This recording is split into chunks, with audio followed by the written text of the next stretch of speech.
TC05 begin.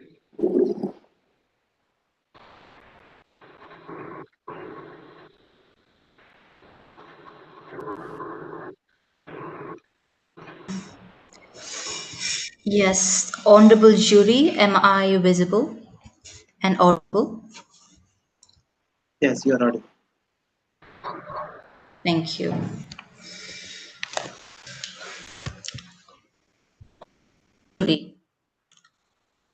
The government of in 2019 passed the Citizenship Amendment Act, providing rights to Indian citizenship for illegal migrants of Hindu, Sikh, Buddhist, Jain, Parsi, and Christian religious minorities who had fled persecution Pakistan, Bangladesh, Afghanistan before December 2014.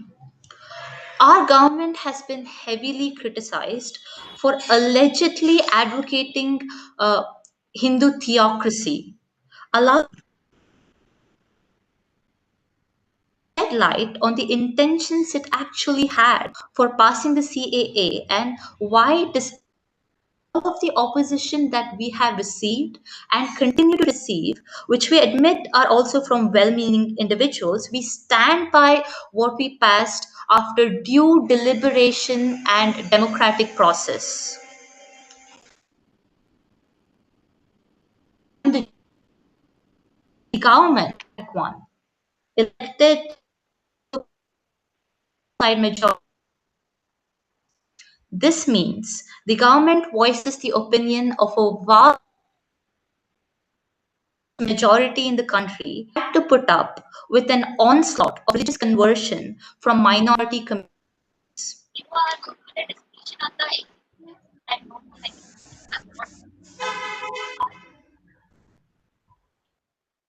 Hinduism, the religion that gave us the idea, the world, the idea of world peace, of the body being sacred, spirituality, of meditation, is being oppressed by the minority religions present in the country. But the Western media and the so called progressive media in the country chooses to blindly ignore the plight of Hindus, not only in India, but also where there are religious minorities like in Pakistan, Afghanistan, and others. Hindu persecution does not seem to matter to the world because sensationalism overrides sensibility. If you were to open the newspapers during the time this act was passed, you would see that they're all really sensationalist. They're trying to say that Hinduism is taking over all other religions in India and the minorities are oppressed. But the incontrovertible fact is that CAA was created only because non Muslims, including and especially Hindus, have been persecuted in Pakistan, Afghanistan, and Bangladesh, the three Muslim nations covered in the legislation. Hindus are being forcibly converted, murdered, kidnapped, raped, terrorized, and ethnically cleansed, often from homes on their ancestral land. So we even have reports of Hindus saying that they're not allowed to educate their daughters up to a certain point because the Muslim community in those countries is all too eager to convert them to Islam by marriage. Pakistan, Afghanistan, and Bangladesh have Islam as their state religion, and therefore Muslims are unlikely, or at least less likely, to face religious persecution there. The media has made it all about Islamophobia. Nowhere does the description center the persecution of the religious minorities, and not just Hindus, but also Christians, Buddhists, and Parsis seeking a permanent safe home as the media acknowledge that the three nations from which they escaped are theocracies. They do not acknowledge the fact that it would be cruel for us, for India, to send these people back to the state, which you should make note against them. it is indeed it indeed intellectual elite and the Western press have lost their credibility as a real voice of justice. We cannot think of a better example of Hindu phobia in action. The media shouts at the top of their voice that Muslims are being oppressed, but the truth is that India, democratic, guarantees equal treatment in the eyes of the law to all people of their.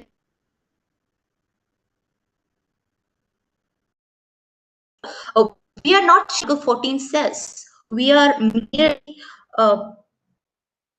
merely sure that the Hindu minorities in our neighboring countries are protected so that their human rights are not abused. India is a truly secular country, and its secular nature will never be compromised by any law that we pass. We are merely making sure that the Hindus and the religious minorities neighboring us are protected. And we would also like to tell the opposition and the audience, the jury, that it is India, only India, that takes in the Hindus that are persecuted because of their religion in these countries.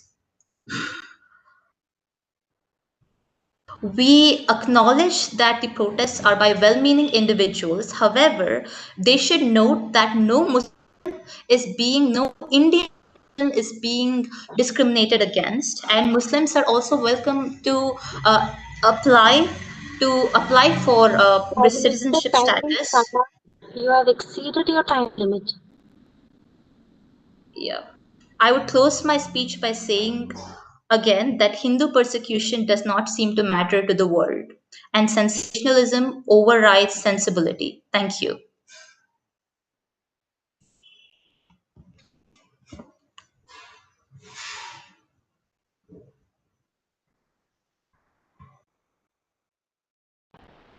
Leader of opposition, kindly begin.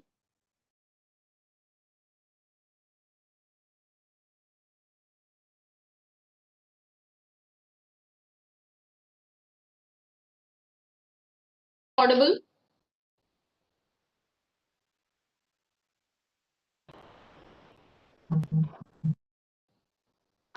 Yes, leader of opposition, you are audible. Kindly begin. Okay. A very good afternoon, respected delegates and chairperson.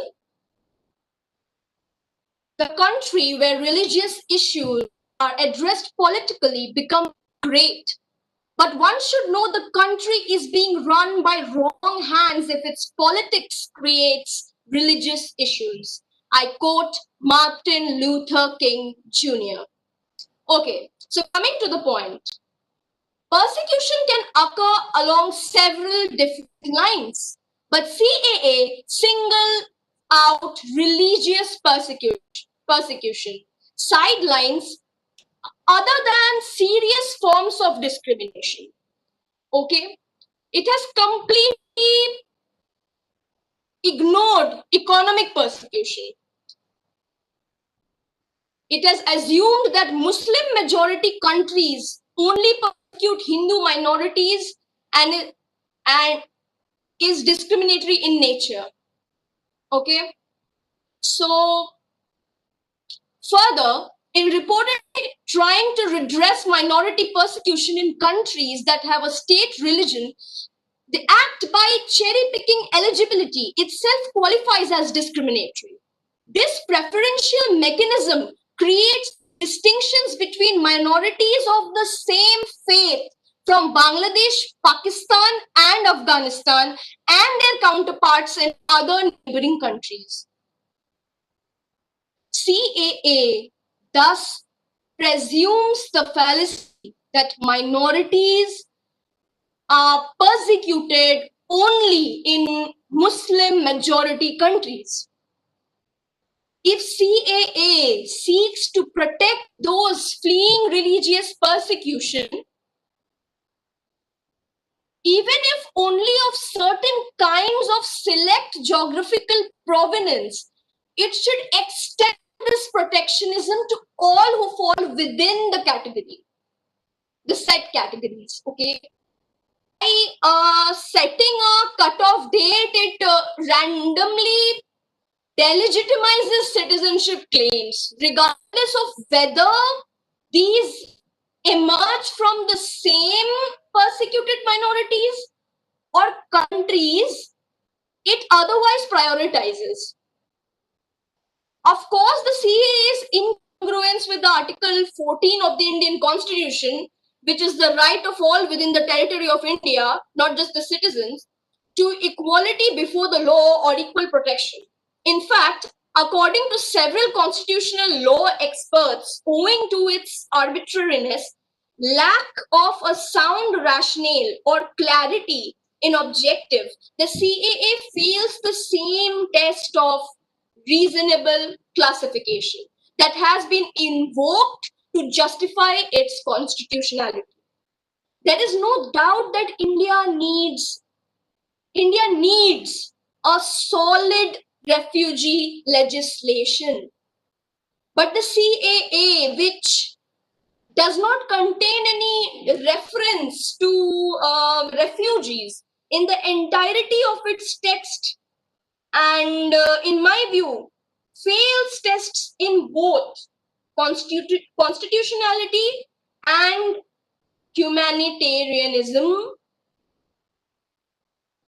both of it. So that's what I have to say. Thank you.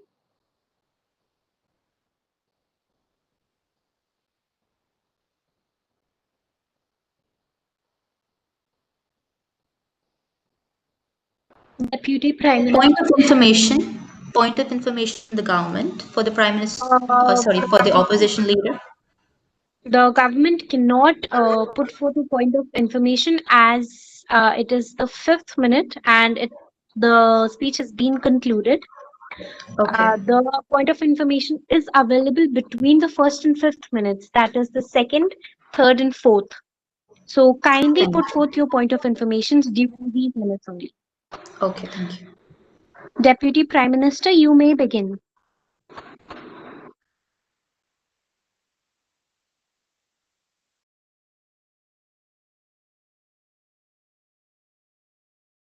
Am I audible to everybody over here? Hello? Hello? Am I audible? Yes, Deputy Prime Minister, you are audible. Thank you. So, good afternoon, respected judges. I shall begin with my speech. My speech particularly focuses upon why there should be an introduction of CA for the people, particularly for the Hindu communities in states. In states where they have a particular religion, like that of Afghanistan and Pakistan, as all of these are the Islamic states. So as the leader of the government just proposed that when CA was introduced in India as a measure to protect the people over here and to give them the citizenship, the role of media was actually was not ruled out, but it was actually reversed, where they are considered as a people to provide the information to the public. It was more about sensationalism over sensibility. There wasn't any sense, as it was pure agitation of the people against the particular bill that was proposed within the territory of the nation. Also, I'd like to make certain facts facts clear to the leader of the opposition, who just made certain points regarding the Islamic states, that they persecute the people based on the religion. So, as they say that there has been persecution of the people based on religion, that is absolutely true and not the opposite. And why is it so? Because there has been certain legislations that have been passed in these particular Islamic states that state that, let me quote unquote it, that when there was the outbreak of the 1965 Indo-Pakistani war, so the Pakistan passed the Defense of the Pakistan Ordinance and later the Enemy Property, that Custody and Registration Order 2, under which the Hindus were labeled as the enemy and as a result their property was expropriated by the state. Even that, added to that, a mass exodus in 1971 that forced the minorities to flee from these states. All of these religious persecutions have been happening over the years, and there has been a lot of um, a lot of discrimination against these religious minorities, particularly the Hindu minorities who are living who are living actually in these Islamic states. So the liberal concept of citizenship that I as a part of the government would like to introduce, that says that after all it all lies in the protection by the law and confers on a citizen a legal status and the resultant right to participate in the affairs of the community. It was the absence of this right which makes the migrant leave their country. So the movement to the destination country was not to seek employment or merely to settle or reside as a migrant. It was instead like an asylum seeker or a refugee who is forced to move across the national boundaries and who cannot return home safely. And this is what has been happening over the years to the Hindu people in these Islamic states. The particular issues with the introduction of the Hindu minorities in the religious countries is to protect them from getting exploited and persecuted from these nations. Um, there has been like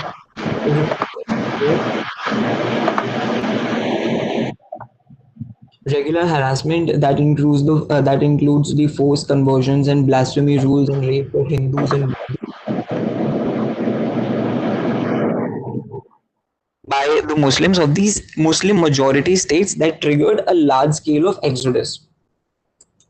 It is the ability to make dialogue across the differences, which is the stamp of a liberal. So this is also the psychological aspect of the citizenship creating, as it does a sense of belonging and consequently contributing to the strengthening of the social cohesion. Also, as something that has been mentioned by the leader of the government, they say that the Article 14 it applies to the people who are within the territorial boundaries of this nation. So there has been a factual inaccuracy when the leader of the opposition made this point. So Article 14 does not actually apply to all of the people living within the territorial boundaries of the nation. There has been an exception that relates to the people of foreign nationals, so does not apply to them. So and that is why there is a need for a policy like CA to be introduced within these Islamic states. I've got no time. Thank you very much.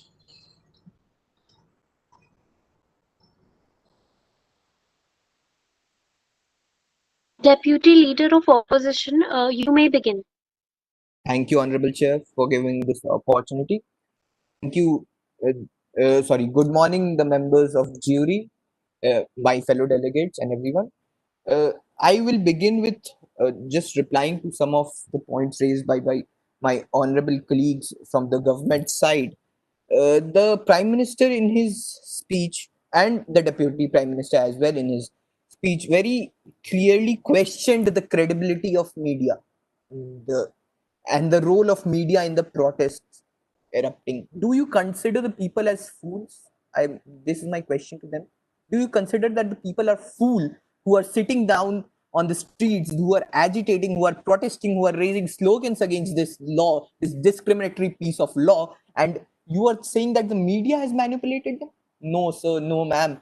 It is not the media who has manipulated them. It is the will, it is the strong will of the individual Indian who feels that the secular fabric of India has been tampered with, and they are protesting and agitating against it. The Honorable Prime Minister also mentioned about how Indian minorities are being, Indian majority is being persecuted by the Indian minority. Do I need to remind the Prime Minister about Pehlu Khan? Do I need to remind the Prime Minister about Tabrez Ansari? Do I need to remind the Prime Minister about Akhlaq?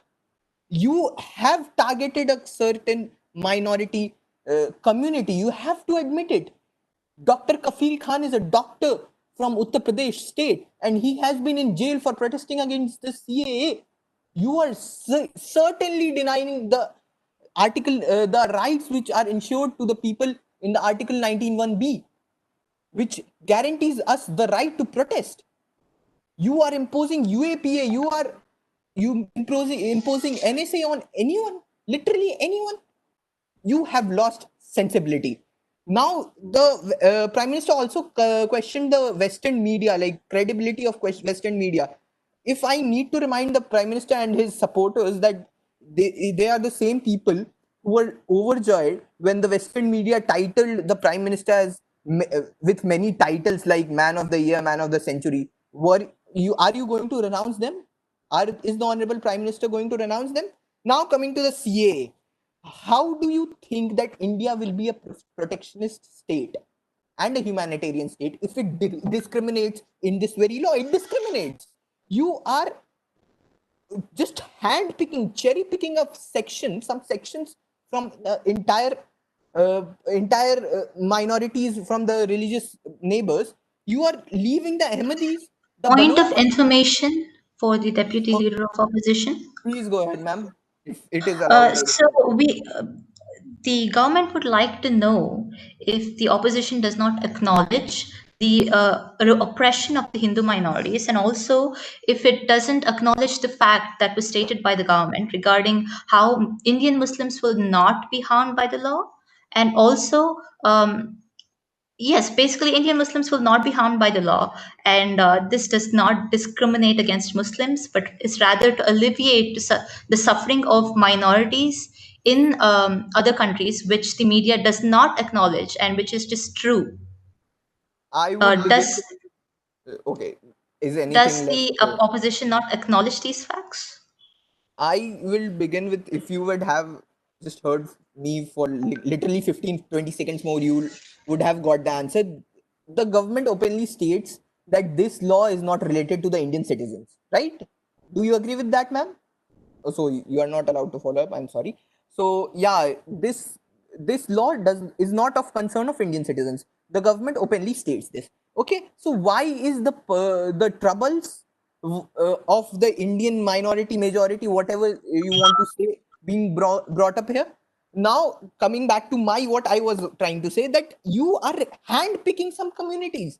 You are hand picking. You left the Baloch, the Ahmadis, the Chinese Muslims, the Sri Lankan Tamils, the Tibetan Buddhists. You left the Rohingyas. They have been stateless, literally stateless from 1982. Myanmar has refused to give them their citizenship. They are stateless.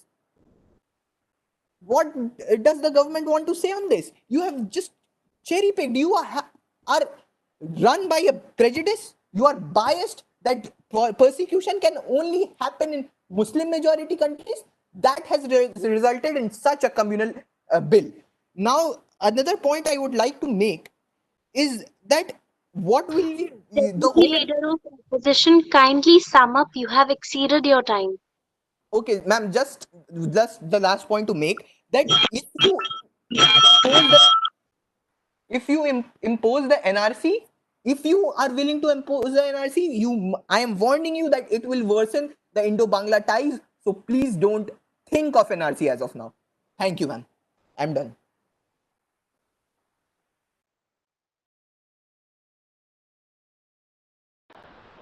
The third speaker of the government may begin.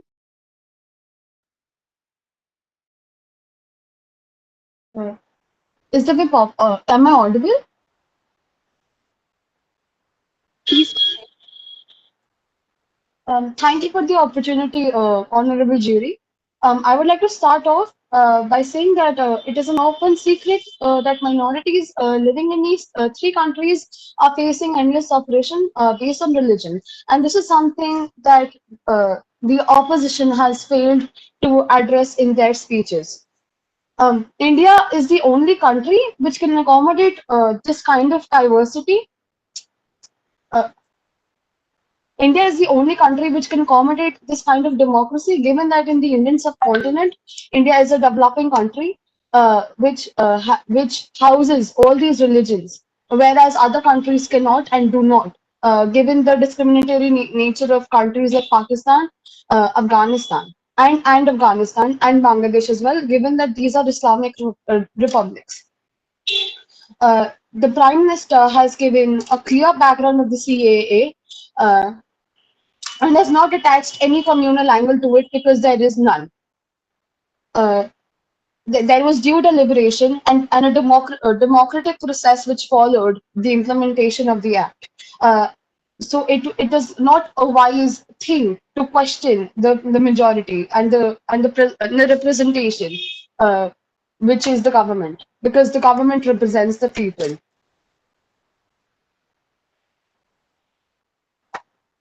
The issue is not about the people in India and the secular fabric which India houses. It is about the minorities which our neighboring countries are enabled to foster. This is an issue not about how India is communal in nature. It is about how our neighbors are failing to accommodate these minorities: Jains, Hindus, Christians, Sikhs.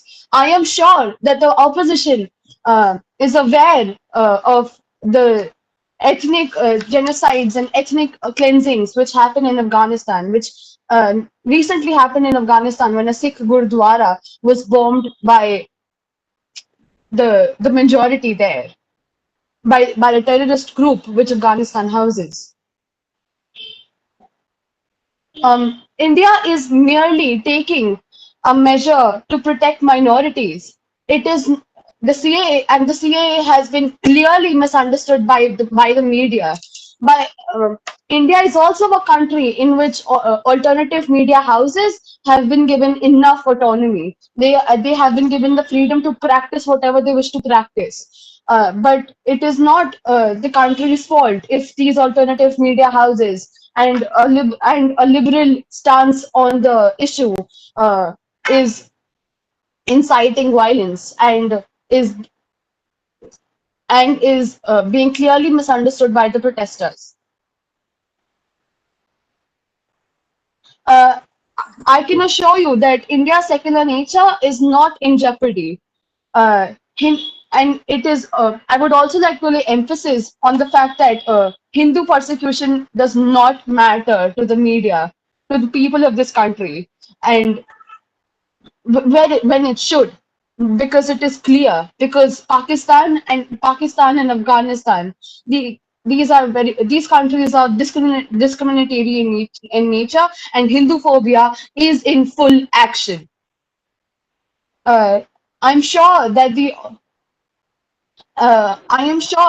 opposition is aware of the fact that minorities are treated with respect in our country, whereas in these Islamic nations, their own people are being discriminated against. And it's not just their own people; it's people of all religions, which are not in Speaker, accordance to kindly, the same religion.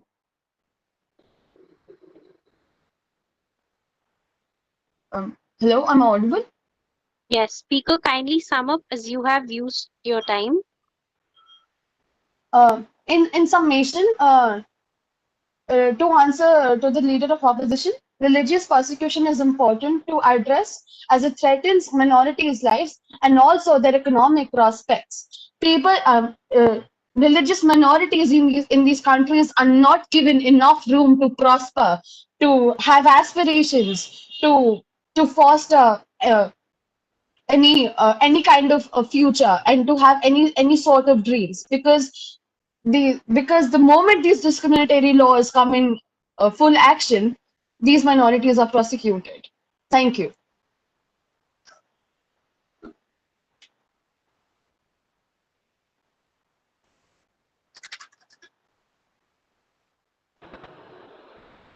The third speaker of opposition may begin.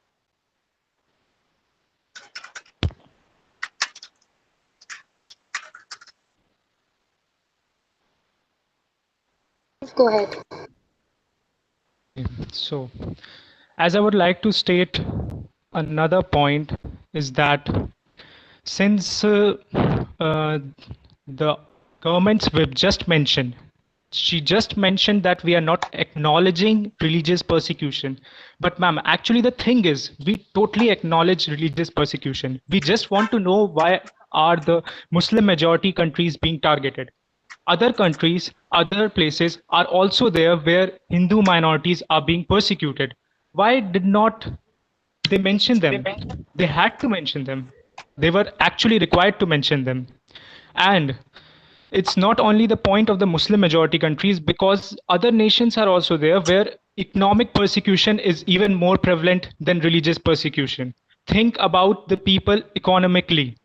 At least they can get something here, but you haven't considered them. You have only considered Muslim majority countries, and this will also affect our ties with these countries. It will affect our relations with these countries.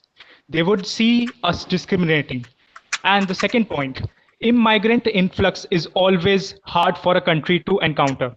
We people think that immigrant influx can happen very nicely, but no, it's not that easy. You people are actually giving a theoretical practice, which is not practically possible.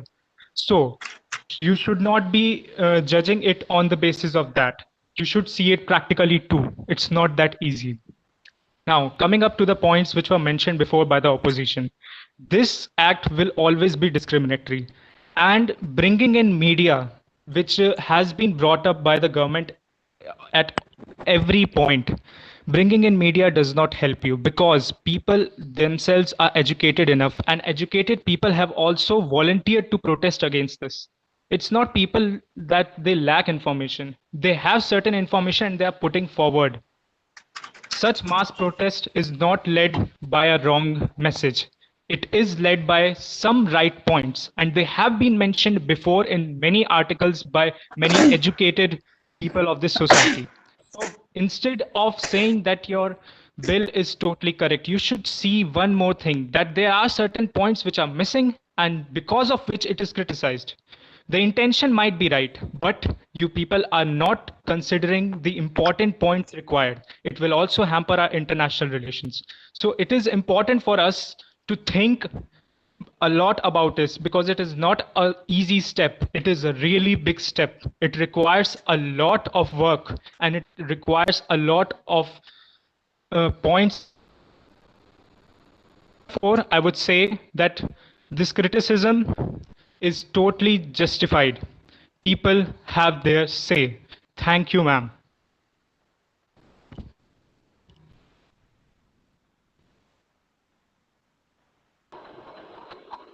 So this concludes all the speakers. If the adjudicators may.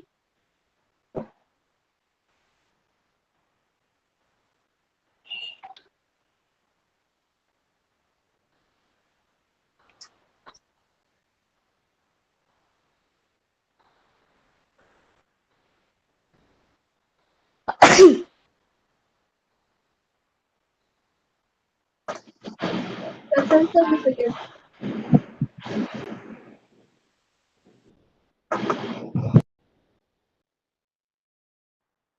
Present, sir, you begin with it.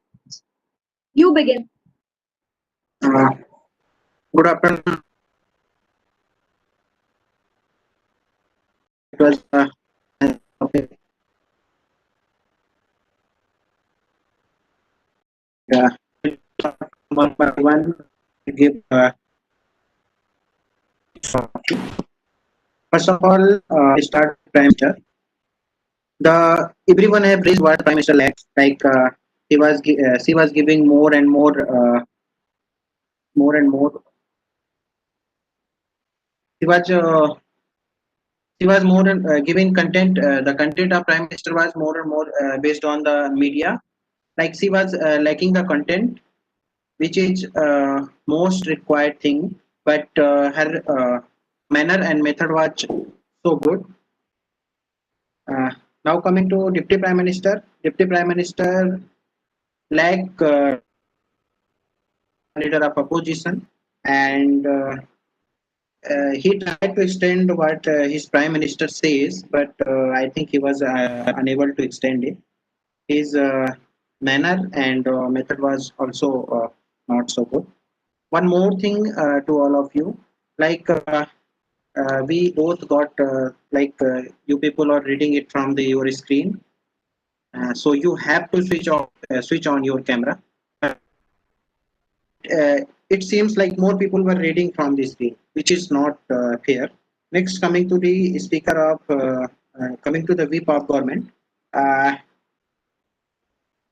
Actually, it's not allowed to extend the case by whip. Whip have to conclude what the earlier deputy leader of opposition had said, but he extended case. And one more thing, he also lacks rebuttals to the deputy leader of opposition. Now coming to the second team, team code 28. We'll start with the leader of opposition. Leader of opposition was lacking in the content. One more thing, there was a mistake in the legal point when he quoted Article 14. There was also one mistake, and his matter was average, and method and manner both were good. Now coming to the deputy leader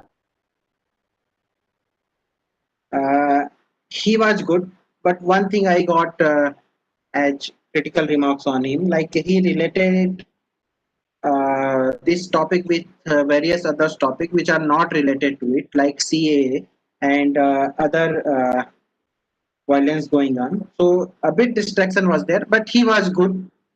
And lastly, coming to the opposition whip, he added a new point which wasn't permissible, and he was also unable to conclude what earlier the opposition had said.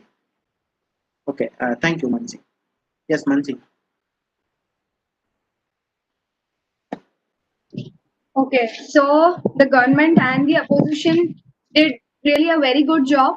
And when we go to the personal remarks, as Prasanna ji told you, there was some lack of matter and manner in your speeches. Somewhere you got distracted, but still you performed really well. And I would just like to say something that we were expecting a type of model or a alternative, a counter model from the government and the opposition respectively. Like if you're presenting, if you're favoring a motion or you're in against of that particular motion, you should at least provide a kind of solutions from your side as well. That now what is further we can do, what is the solution that we being the prime minister or being the leader of opposition can do. You must have a little model of the motion that you're presenting, so that it is clear that you are completely favoring that motion and you are up to it and you are about to find the solutions.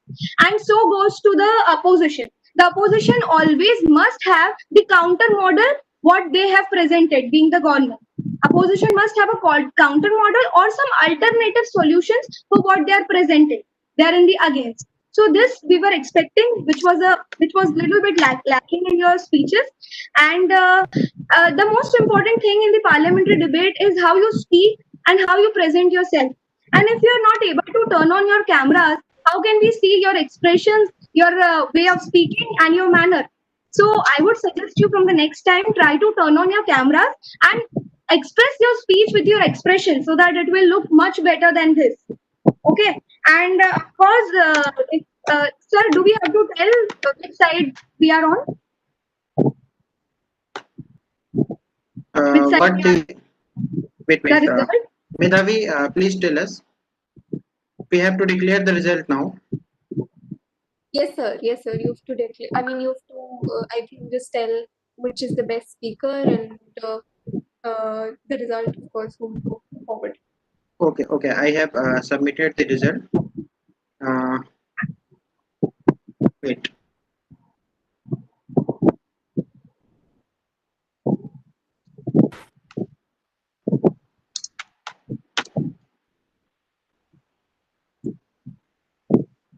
Okay, this motion clearly fails, and we are declaring best speaker to deputy leader of opposition. Deputy leader of opposition. Thank you, sir. It means a lot, sir. Thank you. And we'll go to the side of opposition. And we hope that next time you come with much better preparation. Thank you so much. We'll One not- more thing I want to add what Mansi had said. In any debate, you have to give the solutions. Yes. And the solutions must have based on your thinking, your mind, not you have to copy it from the Google or any source. Okay. Thank you, everyone. All the Thank you, best. sir, ma'am. Thank you. Thank you, ma'am.